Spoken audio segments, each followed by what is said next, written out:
welcome to the fifth episode of the Music Mind Lab. Today I'm joined by the wonderful Sophie Wickersheim. She is an amazing singer and also guitarist, and I'm so lucky to have her here with me today. Sophie, how about you introduce yourself a little bit? So, when did you start playing the guitar, making music, and what was that journey like for you when you started? Thank you so much for having me, Kayleen.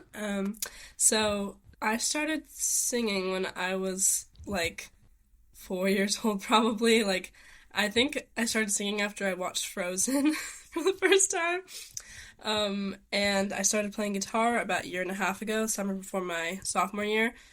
I am definitely still an amateur guitarist. I feel still have a lot of room to improve, and but that's been really fun. I feel like I've been really motivated to learn guitar because it can accompany my singing, and it's a lot easier to write music that way as well. So it's been kind of more like an add-on for me, and that's given me good motivation. It's not just something on its own. It's like, oh well, I will need this for my future and what I'm doing. Yeah, I've always been singing though, so yeah. That's amazing. And I also really wanted to add on to something you just said about writing music. So, for those of you listening, Sophie is an incredible songwriter as well, and I highly encourage Thank you. you to check out her Spotify, check out her songs, her music, Sophie Emerson.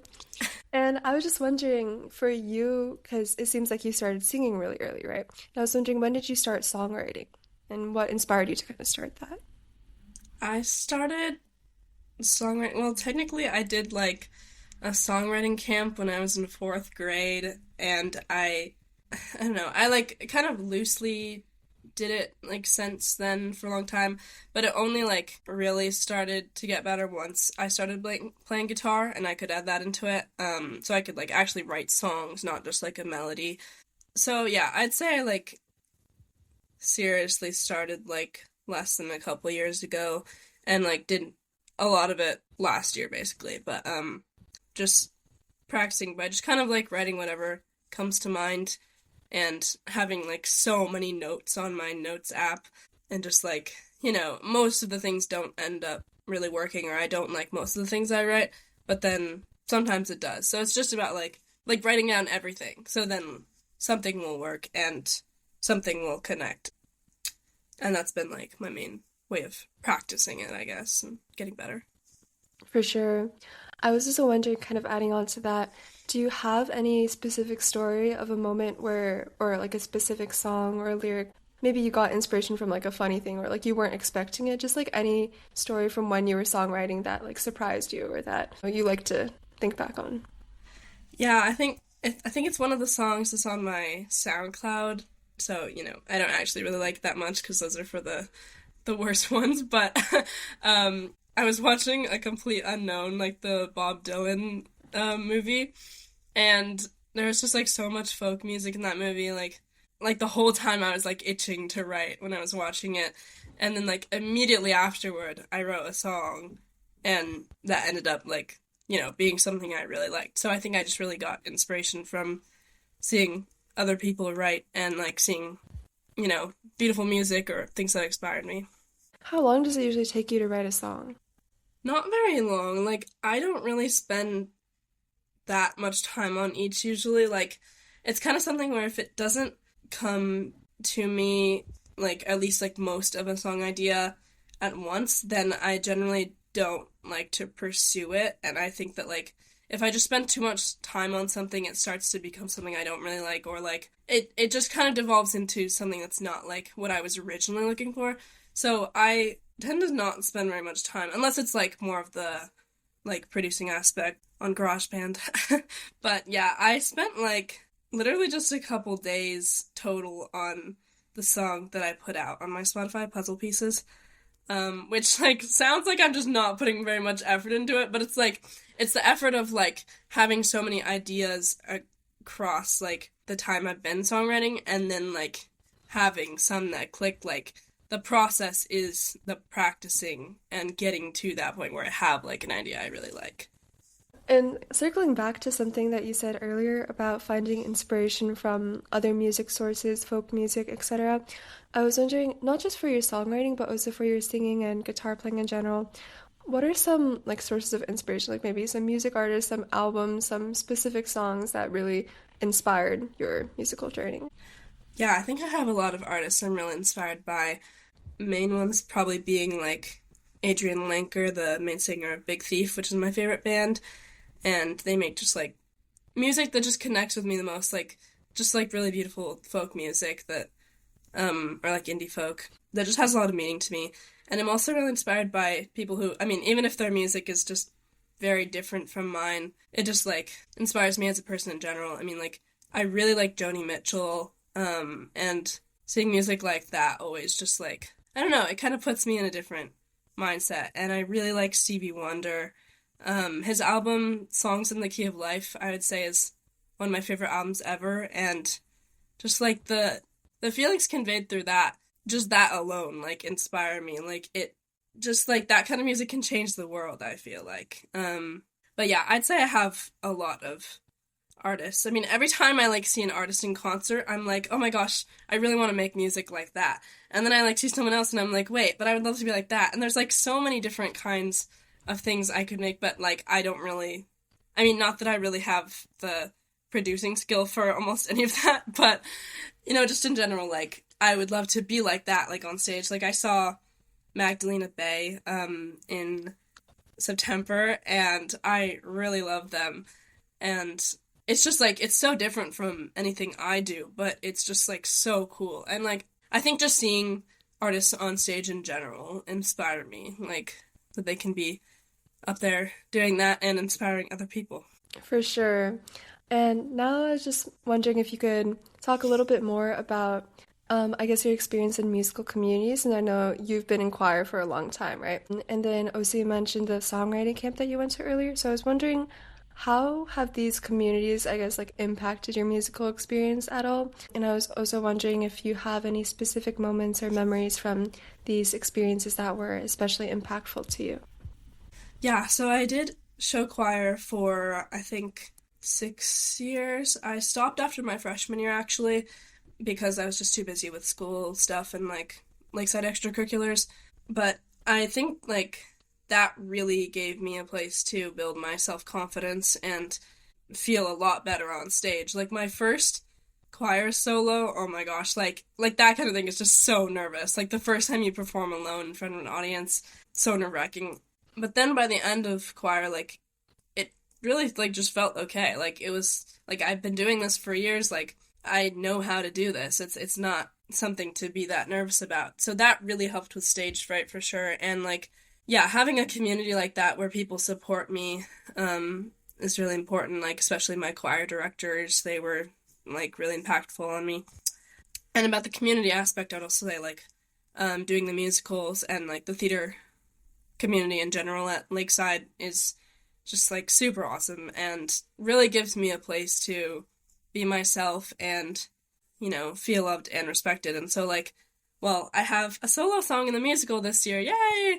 And we were doing like a sing through the week before break, and all the leads like got to go up and sing their songs individually when we went through all the songs in the show, and then like me going up and doing mine, and everyone just like gets so much encouragement and like so much applause, and like it feels so good. Like I know that like I belong in a place like that.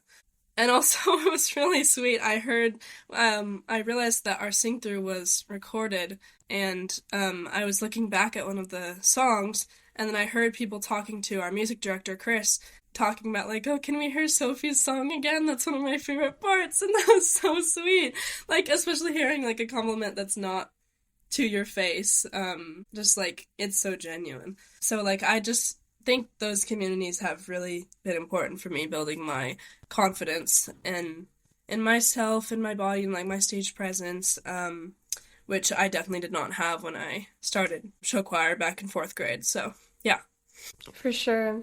And also, I guess, like, being part of, like, musical theater, being part of all of these performances where you're on stage, I know you mentioned having that experience over the years really helped you build your confidence on stage. I was also wondering, do you have any specific tips you use to manage maybe anxiety or nerves before going on stage? I would say a big part of it is just like the practice I've had over the years and feeling better about it as the years go by. But one thing that is like especially important to me if I'm in, like almost all the performing I do is like with a group, so like a musical or like a band or something like that. Remembering that I am not the only part of this show and that it's about everyone, and so like it's not useful to just be stressed about myself when this is something so much bigger than myself. I think that helps for things like musicals and plays. Like I don't really get stressed about going on stage for that kind of thing anymore. It's just like, or like when I would have a solo in choir, like that's just one small part of the show. Even if I were to mess up, I mean, like, I don't know, like the show will go on. Like, and also like in those days, like most people aren't really watching for you. Like it's like parents watching for their kids specifically. Like it just like I would say something for like more individual stuff. This sounds kind of stupid, but like I try to channel like my nerves into excitement because I think that like well this is something my dad always said, but like being nervous and being excited is basically the same feeling and like having those like butterflies or like a jittery feeling, like it's kind of the same feeling. And so if I just try to imagine just how excited I am for like something like that and like how well it will go, then I might still have that kind of like feeling in my body, but it should like at least resonate better with me and not just give me like useless nerves. But I also would say I am prone to still being nervous. I mean, like before Battle of the Bands, I was like, I was so nervous that day. Oh my gosh, like I felt like I was gonna throw up. like, so I would say like it's still a journey, that's for sure. But yeah, and just knowing like people are looking out for you, like I know I wouldn't be like made fun of for like missing a note. Like in the grand scheme of things, it's gonna be fine. I'll feel much better if I'm just like hyped for it, and which like I am in those cases. Like I am excited as well. It's just like easy to forget that when other more negative emotions are covering that. For sure. I was also wondering if you could tell the listeners a little bit more about the process that goes behind each performance. Because I know for myself last year when I did Pit Band for the first time, I was so shocked about like kind of the process that went behind the musical. That was like a completely new world for me, and I had no idea there was so much detail, so much like so much work put into it. And I was also wondering for you, like you mentioned Battle of the Bands, where you kind of put together your own band and then you performed. I was wondering for these like experiences, what are some of maybe like the challenges of the process for you? Maybe your favorite parts? Like what do you want the listeners to know more about?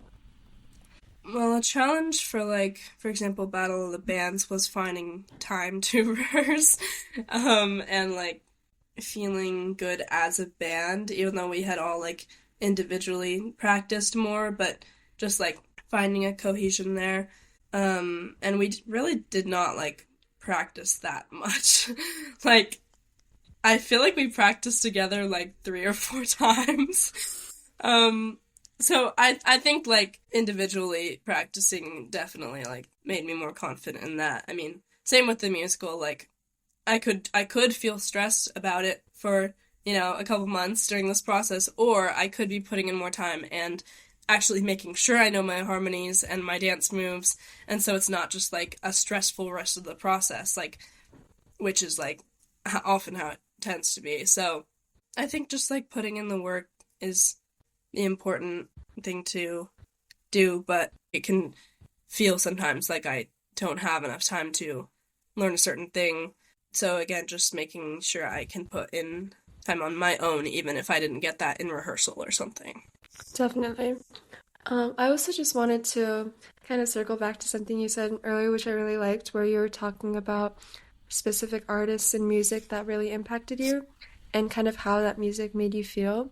And I think that was really interesting to me because I think for myself and also a lot of people, like liking music is kind of acquired later in life, whereas kind of like you might not understand why music is so emotional or beautiful when you're younger, but then you kind of like learn as you get older and listen to more music. And I was wondering for you if that was also the case for you, or like what does music bring to you? I've probably connected with music longer than a lot of people. Like I also bet that I, like, when I was younger, I didn't really see the beauty as much. Like, it was more just like, I like singing, it's fun. But I also think I've been, like, around music so much and, like, in a place like choir, like, I feel like you do recognize the beauty in music more, and, like, I probably had that at a younger age, but I didn't really, like, I mean, I started getting really into different artists and listening to music in probably, like, 2021. So yeah, it's definitely been a more recent thing for that, but I think it's just like I was, pretty young before that. Um, yeah, I think music has always been like important to me in that aspect though. Just yeah, seeing beauty in the world. I mean, I feel like music gives me a way to express myself and I don't know, just like feel things that sometimes it's hard to without. Like or not really hard to, but like actually letting yourself get out emotions, and sometimes that involves like, just listening to music that's really important to you, or like listening to music that really invokes a certain feeling and just like being able to cry and that kind of thing.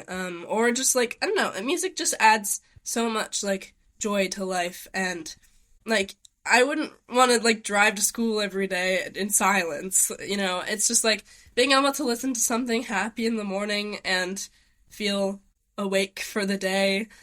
I feel like it just gives me like access to a different side of the world, or like a more in-depth view on myself and the world. I actually made an English project about this last year when we had to like write about something that was home to us or something, and people could make video essays, and I did that. And it's just like, I don't know, like music is who I am, so I think it's always been pretty special to me. Like, it's just the art form that I can connect with most, that's for sure.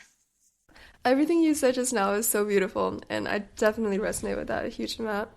I was just wondering, kind of adding on to what you were saying earlier about not having the most time to rehearse your personal parts for the musical, or also rehearse with your band for battle bands. I was wondering, how do you kind of balance these aspects of your life, creating music, being part of so many musical communities with, your academic life, and also the other things you do on the side that are maybe not related to music? I think I probably balance it kind of badly. I mean, I like, I don't know, like, definitely sometimes I'll procrastinate my homework just to play guitar, and that's like, a pretty calming thing for me. Or I'll be too busy and just won't play guitar for a week. Like, I think, like, just because those things are so important to me, like, they make their way into my life. Like, I can't really just, like, not sing most days. Like, I don't know. It's just, like, really fun and something that I've been doing for so long. It's just kind of, like, it'll find its way into my schedule. And I think, like, just having my extracurriculars be centered around things that I love. Like, it's not like I always need time at home to do something if, I just did it at school. Like, I do all the theater-related things, and, like, I even got to sing in the play. Alban had me sing Defying Gravity, so, like, it finds its way into my life. And, like, having friends who really enjoy music, too. And I'm always listening to music, so that's always there, of course. But yeah, I mean, I feel like playing guitar is a pretty different thing from, like, well, I know you've had a lot of, like, violinists on here. It's, like, it's more, like, strict, like, practicing, and it takes more effort to, like, start practicing as well. But, like, my guitar, I can just, like, pick up and just play something I know. Like, it's just, like, I don't know, it's a pretty relaxing thing, so I think that does tend to help me, in times where I am really stressed. Even if I am pretty busy, it'll help me in the long run, so even if I get a little bit less sleep, I feel like it's something that I enjoy and will put time into. Definitely. It's so interesting to me how like our experiences with music are like so similar but also so different. Like in the sense that Hmm. you were talking about where like music for you like oftentimes is like the way you calm down, like it's kind of flexible, like it like always finds its way into your schedule. Hmm. Whereas like I feel like in my experience with like classical like music training, it's been like Yeah. like you were saying, like it's a lot more rigid. It's like you have to practice this and this every single day. Like it's like a obligation basically. I bet. Yeah, so I like hearing you talk about this is like so inspiring to me. Like it's really making me appreciate music more for Oh. sure. Oh yeah, for guitar, since I know you started learning by yourself, just a couple years ago, I was wondering how have you been learning that? Is it just by listening to recordings and kind of like going off of that, or what do you do to kind of learn and enjoy the guitar? Well, I actually had lessons for the first 2 months of my learning, so I did get like a little bit of a basis, of course, very short, but I'm glad I had that to at least start with. But after that, I mean, like I said, my main motivator is just like this is it really helps with my singing and songwriting, and I really like it. But I mean, most of the way I get better is just like practicing songs, like, and it's like it's motivating because it's just like doing what I love. Like I love playing a song, that I love listening to. And those kind of things keep me going. Like if I were to just start and like play like scales and like I don't know, just like practice technique all day, like I probably wouldn't have been as motivated. And so I think guitar is a thing you can just kind of like, you start with easy songs and then you just get better. And I use tutorials on YouTube for some songs, or if it's easy enough, I can just go to Ultimate Guitar and look at the tabs. But yeah, I mean, I think it's been easy to continue on my own just because I love it so much, even if it was pretty challenging at first. And I think that's why it's good that I had lessons for the first couple months, just because, like, that's kind of the hardest time to continue when you, like, can't do anything and you, like, can't press on the frets hard enough to make a chord. So, once you get past that stage, it becomes a lot better. For sure. This has just been such an enlightening interview. Throughout the whole thing, I've learned Yay. so much, and I was hoping you could give a couple closing thoughts, maybe like a final piece of advice or a final message that you'd like everyone else to hear, and including me as well. I would say, like, do it because you love it. Like, I think a lot of kids are definitely forced into playing instruments and stuff when they're pretty young. And, like, I think at a certain point, if it's only your parents wanting you to do it, and, you're already at, like, an age where you can choose for yourself, like, and you're not enjoying it, I don't really see much of a point in continuing a lot of the time. Like, I think you need to find, like, parts of it that you do love and like find ways to make it more enjoyable. And if you can't do that, like I think it's just like not really for you, so I think just like, do what you love. That's beautiful. Thank you so much, Sophie. I Thank truly enjoyed you. this interview so much. And thank you so much to everyone for listening. I hope you enjoyed this episode as well. And please look forward to the next one, which will be released next week. Self's the real deal, and you're not brave enough to say that.